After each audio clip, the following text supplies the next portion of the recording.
বহু অপেক্ষাৰ অন্ত পৰিল। আদালতত দাখিল কৰা হ'ল জুবিন গাৰ্গৰ ৰহস্যজনক মৃত্যুৰ চাৰ্জশ্বিট দাখিলৰ দিনটোত যোৰহাটৰ এগৰাকী সামাজিক সাংস্কৃতিক ব্যক্তি প্ৰয়াত জুবিন গাৰ্গৰ বন্ধু মানৱজ্যোতি বৰাই এনেদৰে সাংবাদিকৰ আগত মন্তব্য প্ৰকাশ কৰে।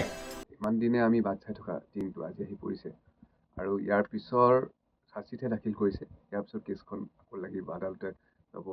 বাকী সাক্ষীবাদী চবকে গোটাই মেলি কামখিনি কৰোঁতে বহুত দীঘলীয়া হ'ব আৰু অতি সোনকালে যাতে এইটো হয়, ফাষ্ট ট্ৰেক কোৰ্ট যাতে কৰে, সেইটোৱে মই আশা কৰিছোঁ আৰু মানে এনেকুৱা হয় যাতে। আৰু আমি যিখিনি তথ্য SIT গোটাইছে, আমি যিখিনি গম পাইছোঁ বা যিমানখিনি মানুহক গোটাইছে, কিন্তু নিশ্চয় চাগে তেখেতলোকে খুব ধুনীয়াকৈ বস্তু গোটেইখিনি তথ্য গোটাই দাখিল কৰিবলৈ ওলাইছে। আৰু ইয়াৰ পিছৰ পৰ্যায়টো আমি আইনৰ প্ৰতি আমাৰ সম্পূৰ্ণ বিশ্বাস আছে, খুব ভাল এটা ৰিজাল্ট দিব, যোনটো ৰিজাল্টৰ দ্বাৰা আমি সেই দোষীসকলক মানে যিটো শাস্তি পাব লাগে শাস্তিটো। শ্ৰীমন্ত মাধৱ বৰুৱাৰ ৰিপৰ্ট, নিউজ নাও।